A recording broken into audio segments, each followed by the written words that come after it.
Hello, everybody. This is Rick Seagraves with the Lake Town Podcast, and I'm here with Matthew Ouellette. Matthew, if you want to introduce our guests. Hi, we have John and Kristy Bigalk with just north of Memphis BBQ. How you guys doing? We're doing great. Yeah, we're doing great. Thanks for having us, guys. Oh, absolutely. You guys obviously are local to here, and you have a little business that a couple people might know about, but we want to know more.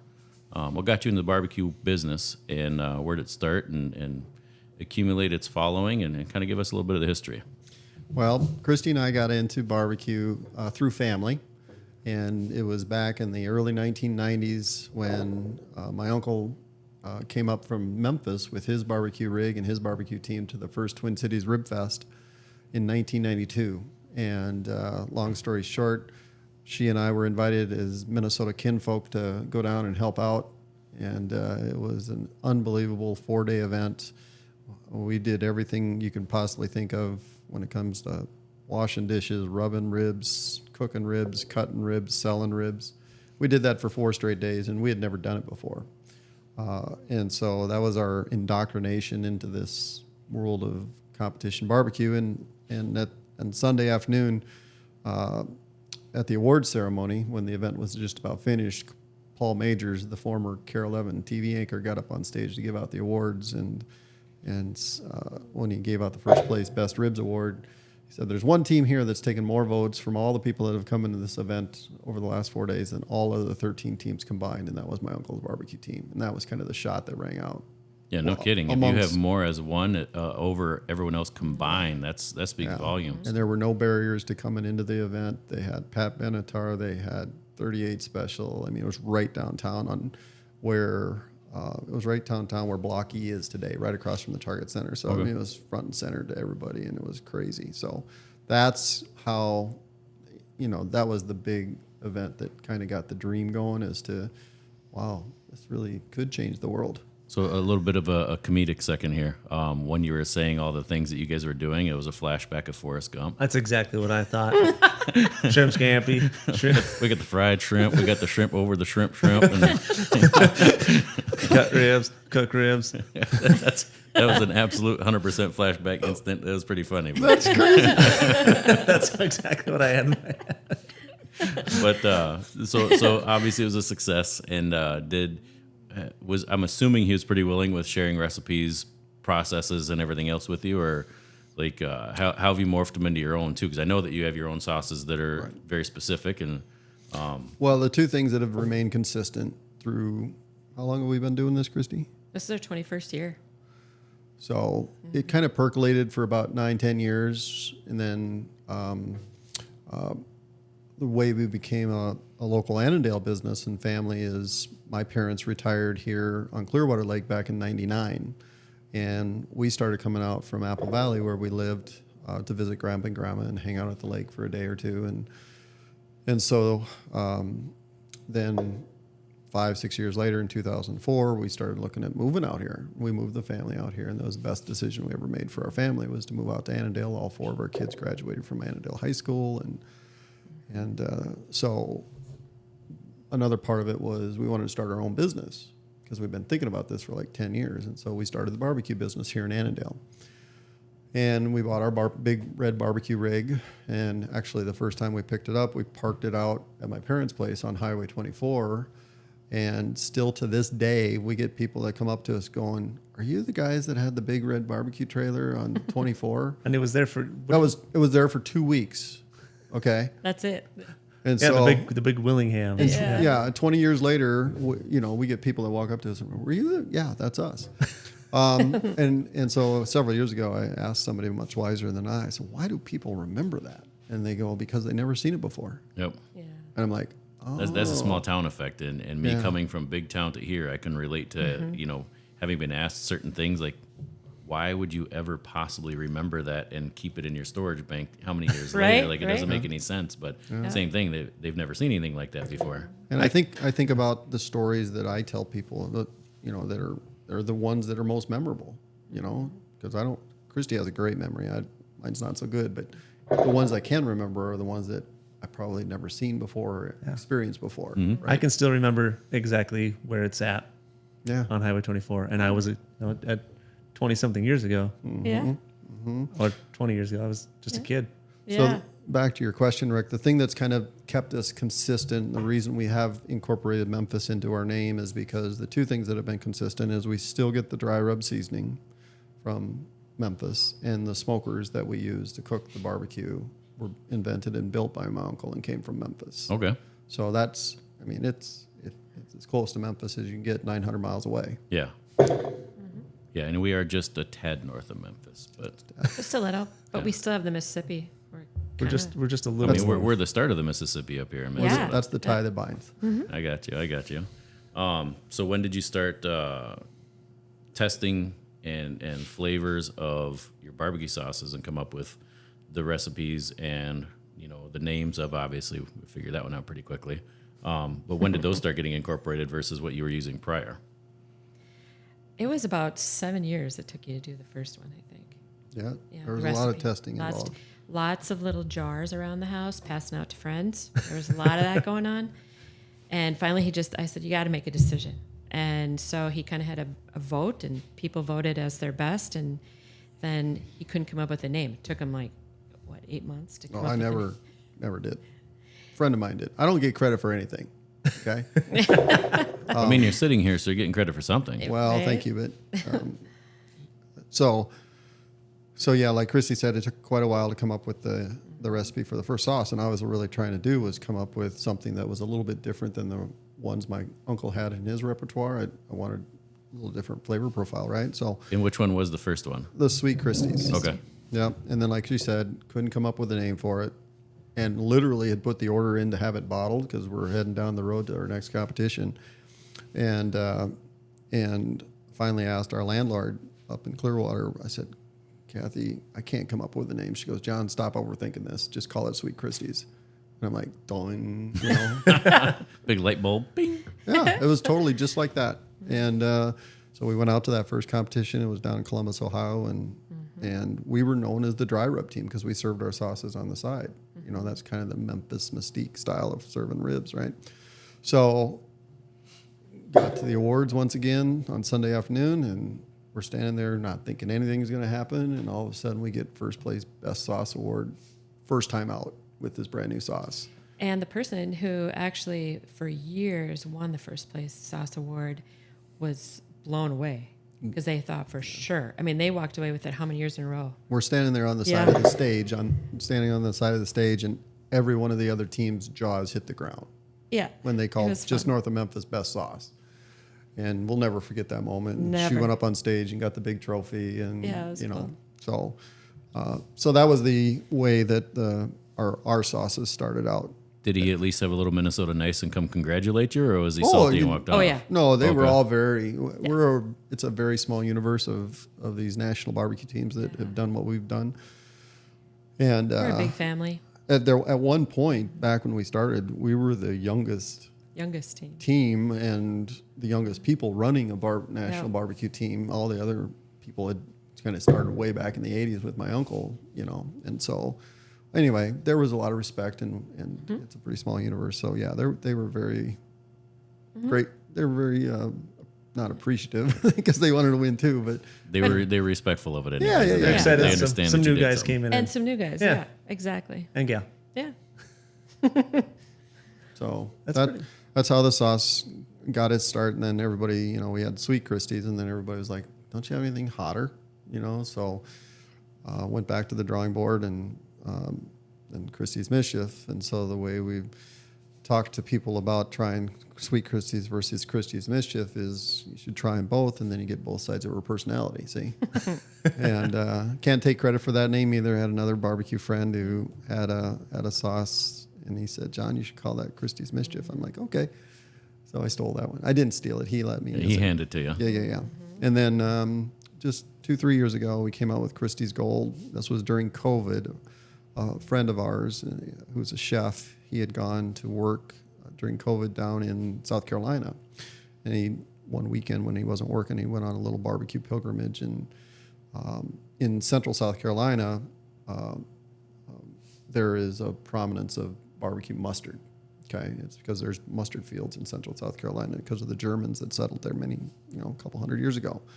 And so he brought me a bottle back from there, and then I sent a picture of my pulled pork sandwich with my South Carolina barbecue sauce on to another chef friend down in Kansas City, and he said, John, you need to do a mustard-based sauce. That's Kristy's Gold. That's how Kristy's Gold came about. That's one of the only ones I haven't tried. Yeah. But literally, here's what we did. We created this, okay? Then I had just literally just added heat. I added a pepper to this. You complimented it. And then all we did here was add mustard and a little honey, hence the B on the label. So that's where a little bit more of the sweetness offsets the heat that comes out of here. But The Kristy's Mischief is like the king of barbecue sauces in our house. I was telling John that there's times that I'll see it in the fridge and I'll be like, well, now I got to find something so I can have the barbecue sauce. Got to make something to put it I on. got to make something so I can have the barbecue sauce because I love that barbecue sauce so much. appreciate it. Good. So one of the things we do when you have something like that is my kids love mac and cheese, and I'm not a mac and cheese fan because I grew up on it. Oh, yeah, I'm barbecue with you. into mac and cheese. But crazy. budgetary purposes, I grew up on mac and cheese and ramen noodles for a few years. But just a dash of barbecue sauce in the mac and cheese, the shells of mac, ooh, that's some good stuff. Right? Yeah. Most people call me crazy. I've not met too many people who tried it, but It's the best. It's the only way I can It eat is mac and nice. cheese. It complements mac and cheese so good. That's hence our piggy mac. Yeah. So you put a little bit of pork on there with the sauce, and that's It's Fun, heaven. fun side note for you. You have any idea how hungry I'm getting? How quickly I'm getting there. I feel bad Just now. We ate didn't be- bring any food. Just ate before I left my house, and I'm we still should like, have what the brought heck? some food. So when we went to Reno last year, the competitions that we've been to, there's quite a few trophies that we have that are sauce related that we've won. And we went to Reno last year, and the competition is we turn in ribs along with sauce, and Assuming sauce is on the side. sauce is on the side. It's a separate category. But it's two separate categories. So when the sauce category came about, we won first place sauce last year. And John says, well, which one did you turn in? And I said, well, I did a third, and a third. And I mixed them all together. And that's how we won. Interesting. So they're all together in one sauce. And got first place last year. That's Well, pretty are fun. you going to have a fourth bottle the next time we see you? And it's Right? Gonna be the Well, mix we're of trying to all come up three? with a name. So you guys can tell us maybe a new name. Kristy's Hodgepodge. The Kristy mix. There you go. Yeah. So Or go Psycho Kristy. Little of everything. there you Psycho go. Kristy. There you go. So I was going to say, tell us a little bit about the awards you got behind you. You got a couple of pretty sizable trophies. I see a couple of the plaque style ones are 2022, which is not all that long ago. Are they all 22?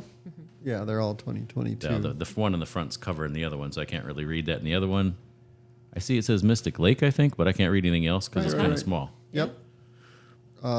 So, starting off with what Kristy, the story she just shared with you, the one there from the Best of the West Rib Cook-Off out in Reno, that was when we won Best Sauce. The other red one is from Mystic Lake, and that's the People's Choice Award. Okay. So that's where the people that are coming into the event have the opportunity to vote, and we take more votes than the rest of the teams, and so we won People's Choice there, and that's our third time winning People's Choice at Mystic Lake, and that's the last weekend in July.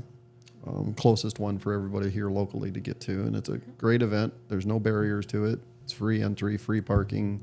Just have to pay for the food and the beverage. And a lot of great music. And too. great music. Yeah, they've got the lineup out now. I know Saturday night is Rick Springfield and Clay Walker and Tammy something country night on Thursday night. Yeah. I thought you said your memory sucked. Like you're literally just a Rolodex of information right now. Well, thank you. And the other two that are in the shape of Wisconsin, we do a fun event. I think this will be our 7th or 8th year going down to Elkhorn, Wisconsin, and they called this county fairgrounds, which hosts the largest fairground or county fair in the state of Wisconsin, called, and I looked it up, and Elkhorn's like a town of 10,000. I'm like, I've never gone anywhere that small for any event. Normally we're in St. Louis or Vegas. Big cities. big cities Big where cities. there's tens of thousands of people to draw from, right? But so anyway, we rolled the dice. We went down there and had a great first year, and it's built every year since then. And that's where those two trophies come from. And we've won People's Choice there 3 years, and we've won Best Sauce there 2 years. So is Best Sauce judged on by judges of the competition itself, or is Yes. that okay? Yeah. So because my question was going to be, and I'll ask it before I forget. Obviously, winning first place in anything is great. What has more importance or relevance to you guys? The Great the question. audience judging or the judges judging? It's the audience judging. I think it depends on the flavor profile of what the judges like, is how you win. Best ribs or best sauce. It's not about what the people like. That's fair. So when you have thousands of votes from people that tell you that for people's choice, we'd rather, and even if there's money behind the first place ribs or sauce, still the people's choice is absolutely hands down the best. So I'd rather have your vote and your vote and your vote. It's the true show. Exactly. Yeah. Exactly. The vote of the masses matters. So now the dry rub, it seems like nobody up here does. It's more common now, but Right. now that everybody's got smokers or pellet grills and stuff, but doing a dry rub was not a common thing at all. So when you guys got started, was that kind of hard to get into, or was like for people to kind of like it, or did they kind of seek it out because it was different? In the beginning, we were true to our name. It's dry rub. So when we turned in everything, John's like, nope, we're the dry rub team. We're not handing in anything to competition with sauce on it. We're always going to put a little cup of sauce. What we've learned is that everybody likes sauce on their ribs. I mean, when it comes to judging. So 80%. 80% of the people that are judging want sauce. So that's how we're turning in our product right now, is more sauce. It's not true of what we... Truly, everybody knew who we were. We were the only ones that turned in dry rub. So, but I don't know. What are your thoughts on that? Yeah, I mean, we knew going all the way back to the early 90s that we had a special product, and that's the way my uncle served it. So you asked at the very beginning what tips and tricks did we pick up. I mean, if it ain't broke, don't fix it. And so we know the ribs can stand on their own. We get a lot of customers that come to the food trucks, or our catering customers. They order from us because of the dry rub ribs. And then you get a choice. They get a choice of sauces then, and we've never had anybody tell us, no, you need to put sauce on your ribs. Well, that's the thing I like about the dry rub too, because the ribs are usually good on their own, and then you can have a couple of one flavor of sauce, a couple of another flavor of sauce. So like Right. at my house, when I make ribs, which I love doing, I'll usually do one rack with lather with sauce on it, and another one without, so you can get a couple of different flavors or try them without. And, I don't know. There's never many leftovers. No, I did a little charity competition out in London on Saturday, and I'd say what I saw from the other teams that were turning ribs in, I'd say half of them were turning ribs or serving them so people could choose which sauce they wanted to use, Which I kind of And like. how- It gives you, especially if you're a place that's got 3 styles of sauce. And like you said, I mean, people are much more knowledgeable and capable with the equipment now, the YouTube and TV shows that have taught people how to do barbecue. Well, the number of them on TikTok and YouTube Shorts too, and the only thing that, and I know it works, and I know it works well, but they always start, we're going to slather a little mustard. You won't taste it. Don't worry. That's just our binder. Right. That's like how every single one of them starts, and then they put all their stuff on it. But and I've used that method pretty much every time too. You got to have something to hold it on. But the number of videos that have come up, and of course, if you watch 1 or 2, their algorithm shows you 7 more, and then you watch the 7 more, and I get overload of them. But yeah, it's becoming At some point, wildly you just popular. gotta try it and do it. Yeah. So one thing I thought was interesting when I talked to you years ago about how to cook ribs and how you know when they're done. Everybody always thinks it's when they're fall apart and the bones pull out. And you were telling me in competition that's not the case, right? You need them to stay together. Just short of that, I would assume. Right. Is it temperature or is it feel? It's temperature. Okay. 100%. Yeah. And the common question Kristy and I get is, how long do you cook your ribs? Till they're done. Yeah. So as a home smoker chef myself, Yeah. that's always the hardest thing. My wife will say, well, when's it going to be done? I'm like, if there's a little wind, it's going to take a little longer. Or, if there's the temperature's different outside, it's good. I'll try to get it close, but make the sides and we'll figure it out. Right? Generally speaking, since it's an outdoor cooking, right? You hit it right the nail on the head. The reason it's a sport is probably because of the weather, and you're doing it outside, and you got all those variables thrown at you, humidity and temperature, and not to mention how many racks are you cooking? Are you cooking 2 or 3, or are you cooking more? all those variables come into play in terms of when are they going to be done. They really do, and every rib is different too. Oh yeah, I've never seen the one the thickness same. of or the Right. consistency, what the Yeah, cow's diet was. exactly. So, so there's all those variables that come into it. So, just like you see on all the YouTube videos and TikTok and everything, when they hit that 190 mark or 195, whatever you feel that internal temperature needs to be. He's not giving out secrets. Well, it's common knowledge, It. So I have an Inkbird Pro that's Wi-Fi based. Yeah. So you put the probes in or whatever. You can actually set the temperature timer on it, and it'll beep my phone when I'm inside the house that it's ready or close to ready, whatever you set it at. The technology's just gone nuts. Like I know Meter Pro, I think, is another one where they just have the probes Yeah. that are Wi-Fi, Wi-Fi. so there's no wires coming out. You plop those in there, and they're a step farther where they'll tell you roughly what time they'll be done at based on the speed at which it's heating up. That's pretty cool. And it'll obviously change when the speed doesn't heat up quite as much. But I mean, I couldn't imagine 20 years ago when you didn't have all those things, you had to actually pay attention. I bought one of those things when they first came out, like 7 or 10 years ago. And I have yet to take it out of the box. Really?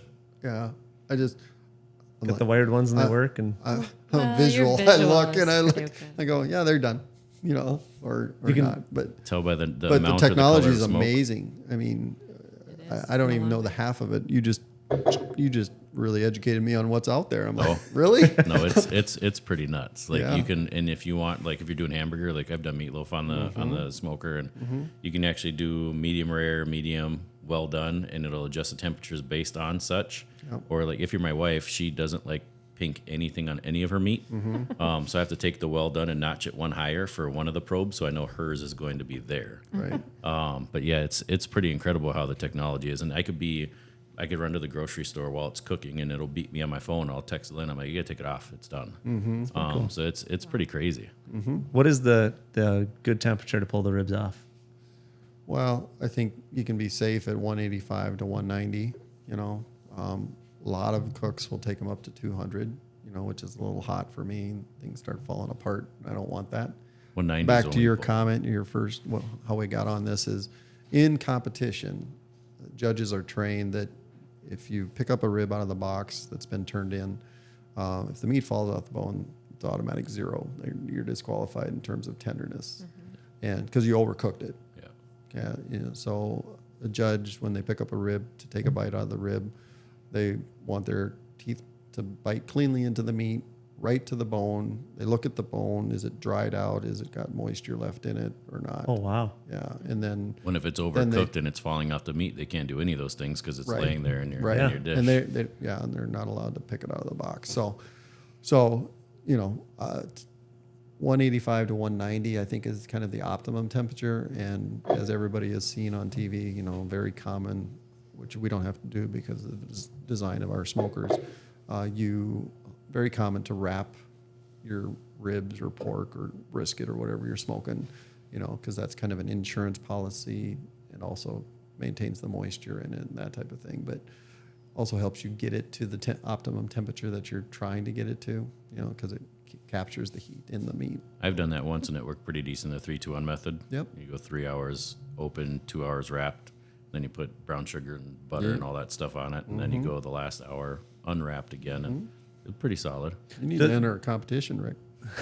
You're ready. Nah, I don't have the time for that. I know. Do ribs have a stall out, kind of like brisket does too? Not No? so much. And I think, no, the protein doesn't require it. The ribs, I think because they're thinner, they're maybe not quite as marbled. Brisket's a crazy animal. I haven't done one It of is- those yet. It's Totally. fun. It's difficult, but It's a challenge. it is. But it's good. You want it, when you get it right, there's Yeah. nothing better. I did a pork butt and made pulled pork sandwiches with it once, and that was pretty fantastic. Yeah. Yeah. That's where we advise people to start. Just start with a pork shoulder because it's the most forgiving and Yep. easiest to do. I heard tri-tip is pretty forgiving also. Yeah, I honestly, if Kristy and I have probably cooked tri-tip once. We didn't really get exposed to tri-tip or what it even was. You being a California guy, I get it now that tri-tip because that's where we got exposed when we went out to Reno and all these Yeah, guys are cooking tri-tip, and I'm like, wow, this is cool. that's pretty But good too. I still have, I just let other people cook it for me because it's I mean, if I could let somebody else cook for me, I'd let them too. Right. Trust me. Right. I don't care what it is. It's just like the drink's always better when somebody else buys it. Yeah, True. Amen. that's pretty cool. Now, aside from barbecue, Kristy, you've got like this the cobbler. That's The peach cobbler. Yeah. The peach spread pudding. Yes. that's kind of your specialty dessert, isn't it? I'm Yeah. going to guess you brought that back from the South too.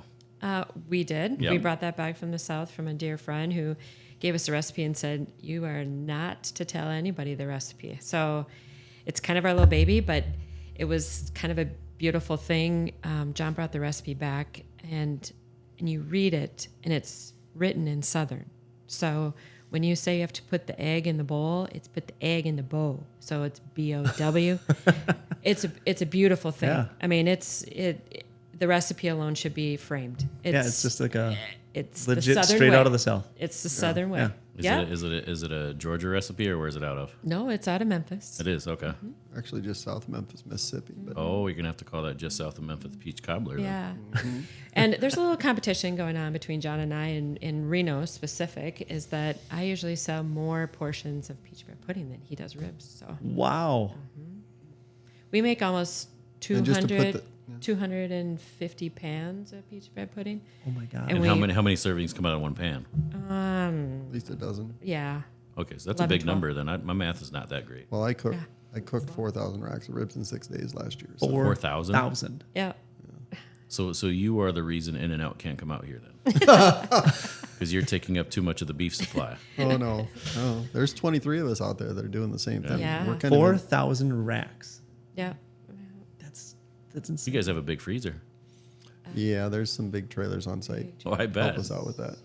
So now, when you go to do you have to bring a trailer with a freezer and all that, or No, it's all supplied by the it's- distributor. okay? So- So you get out there That's a big and you get question. the meat from. Right. So you're not bringing your own meat to a competition. no. It's We just take all the the meat you equipment. get there is. I'm going to guarantee you that's because it evens the playing field for everybody else. Mm-hmm. Because everybody's bringing their beef from different parts of the country, feeding them different. I would hate to say that somebody probably inject that cow before they butcher it, but I guarantee you somebody cheat and do it. Oh yeah. It's just it's leveling the playing field for everybody by doing it that way. Yeah. When there's the bragging rights and the prize money and most importantly, it's a sales event for us. That's why we go out there. If you win that event, you're pretty much guaranteed that your sales the next year will triple. Wow. So At that event. yeah, at that one event, it's the largest barbecue festival on the planet. And that's the one in Reno, you're saying? Yeah, we've Okay. gotten questions over the last 20 years. So, do you guys do the state fair? And we're like, no, we go to Reno. That's our state fair. That's, we make the 1,800-mile track one way out there and set up. And it's a 14-day business trip for Kristy and I, to So get out. about the back. same as the state fair, then it's usually 2 Yeah, weeks, I believe. yeah, that's a 12-day event there. I can't imagine being on my 12 feet for 12 days, much less 6. But you never know. Someday, I mean, I've always said, back to the peach bread pudding. I said if I was going to get into the Minnesota State Fair, I'd go in there with the bread pudding. Then I would, and they don't have. I shouldn't say this, but they don't have anybody that serves bread pudding at the Minnesota State Fair. It's definitely not a Minnesota fanfare type of a food, which is why. No. But Well, I don't know. Back in the day, there was a lot of Dale bread that was actually put into. That's what they took the Dale bread and made desserts out of, and soaked it in milk. They made their peach bread pudding, had raisins in it. It's kind of one of those. It's way in the back. My grandma made it. Yeah. Yeah. So I think it's pretty popular when it comes to a dessert. Little hidden gem nowadays. Right. Maybe your kids want to tackle that one so they have their income for the There year you over go. 2 weeks. And they could be the next Martha's Cookies. There you go. yeah. Well, I'd like to. It coming out of the oven, it smells better than chocolate chip cookies in my opinion. Or in the oven, it's just as good as a chocolate chip cookie. So you're, Smell wise. Well, I'm just saying how they work for 2 weeks and that's all they work for the whole Oh year. yeah. Yes. Which is Yeah. just insane. If I could find a job I work 2 weeks, I don't really care what it is. Right. Right. Yeah. I get 50 weeks off. Yeah, that's a good thing, right? So your neighbors are constantly probably getting some samples. Are you guys trying new things, or are you guys like what's moving ahead? Are you guys gonna do anything different? Add to the competition? We haven't really. I mean, just the sauces over the last 10 years have been the newest thing for us. believe it or not, back to macaroni and cheese. The first 15 years, we didn't even serve mac and cheese. You know, so we added that. Yeah. So, you know, I think part of what has allowed Kristy and I to have the success we've had is, I mean, I'm not a trained chef. I'm not a cook. I've never worked in a restaurant. But you are a professional chef now. Well, Oh yeah. I Pitmaster. think for the amount of barbecue I've cooked in 30 years, I could probably say I'm a pit master because I mean, I have the pits to prove it, you know. But I mean, And a couple I'm trophies. not digging a hole in the ground and throwing it like they did 200 years ago. But still, but as far as I think part of back to our, you know, what's helped us be successful and earn the trust and respect of other people, our customers, is we've kept it pretty darn simple. I mean, my uncle used to say, anybody can cook barbecue. Doesn't matter what age, what creed, what religion. I mean, anybody can do it, and you can do it till you're old. You need a little know-how, little equipment, right? But anyway, I think our part of our success is we've kept things fairly straightforward. We don't do pasta other than mac and cheese. We don't do Chinese, you know, in our catering business. We tell everybody we specialize in barbecue. If that's what you want, we can help you. But you know, We really don't step out of that box. It's just not. it's not who we are. And And there's really no need to if you're being as successful as you are. No, you know, it's yeah. all relative. You know, you've met the whole company. This 4 is it children for 21 included. years. Yeah. Yeah, and we've had a lot of help from the kids and many friends and neighbors and that type of thing. But you know, coleslaw, baked beans, ribs, you know, pickles, some barbecue We sauce. just named the Staples. top 4 things that you need in life. It's the food pyramid. Yeah. Right. If it was up to my little guy, he'd say, "I'd take the pickles. You guys can have the rest." Yeah. Right. But he loves his pickles. Yeah. So now, just north of Memphis, you guys are all over all summer. So you guys have a few trailers now, and the kids are running around. Yeah. And you guys are running So around. how many trailers do you guys have now? We have 3. 3. As I say, I think I've seen 3. So we're if people are bouncing around, I mean, is it pretty easy to find you guys? Yeah. Well, I guess the question So, he's like, asking where is you- probably where do you- where to look yeah. for your schedule and where you're going to be. Yeah. Our daughter Katrina does a really great job with maintaining our social media on Instagram and on Facebook, and so that's where we post our weekly schedules. We probably could do a little bit better job. We have a paper calendar at home, and if you want to, you know, anybody can call or message us and ask us where are you going to be on this date, and we can tell them because our calendar is pretty much booked by end of February. But There's local breweries. our communication is through social media, and that's how we get it out to people. We're at Spill Grain Yep. the whole weekend of July 4th, starting on Thursday through Sunday. We're in Hutchinson this weekend. Yeah, this weekend, Thursday and Friday night, we're down in Hutch at Bobbing Bobber. Yeah. We've kind of narrowed it down to 3 this year. No, four breweries this Yep. year. Bobbing Bobber down in Hutch this week. Like Kristy mentioned, we'll be at Spilled Grain again through the 4th of 4th of July July weekend. Be a big week. And then the other one that we like to get up to is up in St. Joe at Bad Habit. And then Katrina and Riley, now living up in Brainerd, they brought the idea of us with the relationship those guys have with Jack Pine Brewery. We're up there once a month at Jack Pine Brewery, and we had our first weekend up there with Memorial Day. So we had one trailer in Brainerd and one here at Spilled Grain. Those are four really good breweries. They're Yeah, and really they're good kind- breweries. yeah, they're really they're good. good people Yeah. to work People. with, and Good people. not that the other ones we've done aren't good right. people, but we could be at a brewery every day if we, you know, there's just that many breweries out there now, you know. But that's good beer, how good ribs. that's how we those, you know, from a business perspective, anybody looking to get into the food truck business or the rest, you know, food business, the whole food truck thing really is no different than a brick and mortar. You know, it's still, you don't know how many people are going to show up at your window. You don't know, you know, what they're going to order and that type of thing, just like a restaurant wouldn't know. But we get to meet a lot of great people that are kind of in our sweet spot as far as customers for the catering business. they're the right demographic, and so we get out there and we expose the brand and the products to customers at the breweries, and then we'll get contacted by somebody that we may have not even been thinking about, a graduation, a wedding reception, a company picnic, and that's worked out really well. So, we got lucky, really lucky. February of 2020, we bought our second 20-foot food trailer. And that was our saving grace during the year of COVID, was, parking that with the good graces of the guys at Petty Brothers and Ashley, letting us park in their parking lot, or going up to McDonald's Meats during that year and parking up there. That little trailer was our bread and butter, because all of our events were canceled, all of our rib fests, all our caterings were canceled due to COVID, and then the community support was unbelievable, unbelievable that year, as far as. And every year, really. And it's just growing from there. Yeah, it has. So it really has. that's been just an amazing experience. So, when God closes a window, He opens a door, or other way around, right? And He slammed a big door on us when everything got canceled, and we're like, what? But.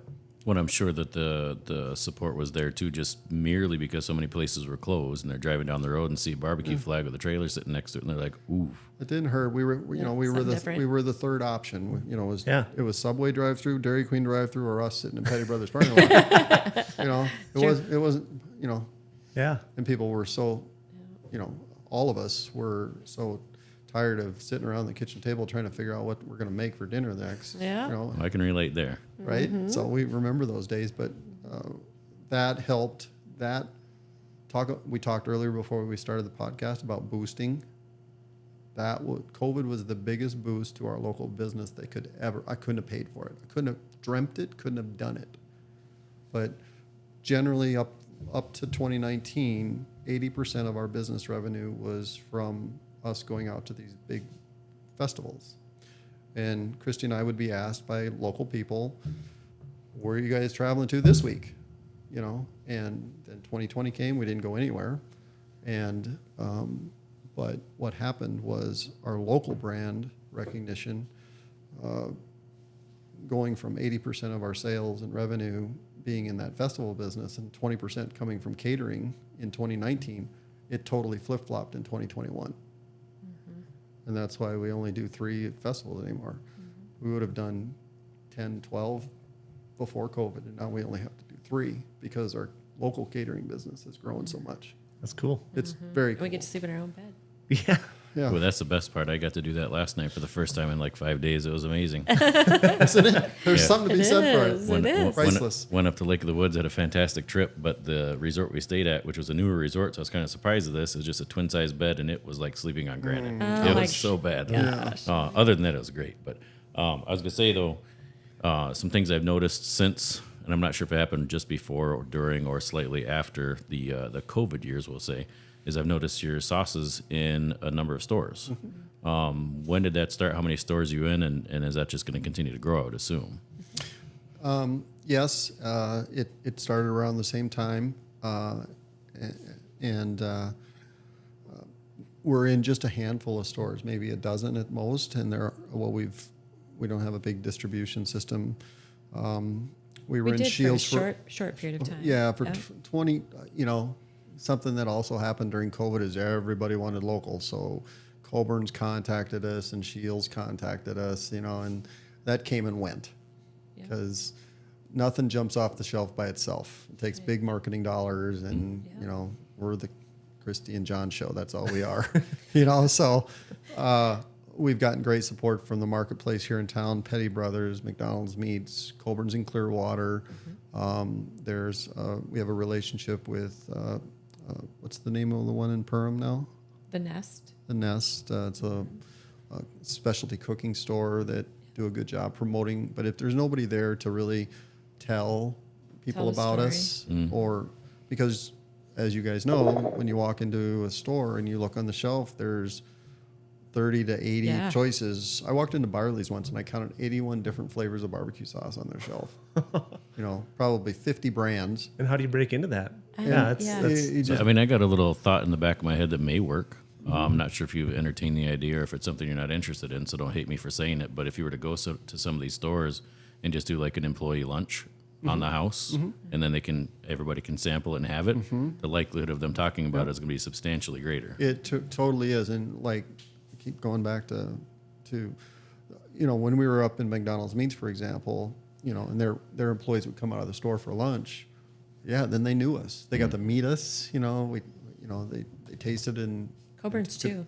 could talk about the product. So these food trucks work really well for the marketing. Plus, it's almost a no cost marketing, right? We meet a lot of great people too. Yeah, that's the fun part. That's the best part. Our personal mission is to bring a little joy and fellowship into people's lives. The mechanism is to serve really great barbecue to as many people as we can. Yeah. And there's just two of us. So, we can serve a lot of people. We've proven that, when you go out to these big festivals and stuff, but we have a lot of people to help us. Yeah. A lot of family that jump in. Yep. So. Well, it's a lot of fun. I think that it's so fun that there's a local barbecue company that has done what you guys have done and built the brand you guys have, and it's so widely known, not just here, but Yeah. many different places you go to, people come and seek you. That's a accolade that's tough to come by. Thank you. and I get to keep buying Kristy's Mischief at Marketplace, and it's great. And I'll be looking for that number 4 sauce sometime. Yeah. The mix, yeah, that's pretty cool. I think it's going to be a white label. We're going to put a little halo over the eye instead of a flame or whatever. And we had a name for it. Now I can't remember. But anyway, yeah. That's fun.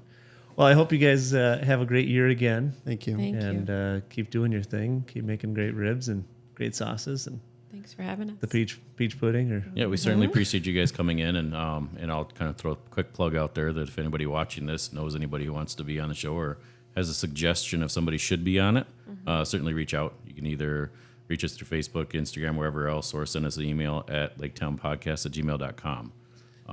And that's just kind of where we're going to end at. And yeah, and I'd just like to say, it's if you're just kind of forgot the name, if you've been listening along, and it's just north of Memphis barbecue. We got John and Kristy here, so yeah, check them out. Thanks, guys. Absolutely. You guys have a good rest of your day. Thank You do the same. You too. Yep. Thanks.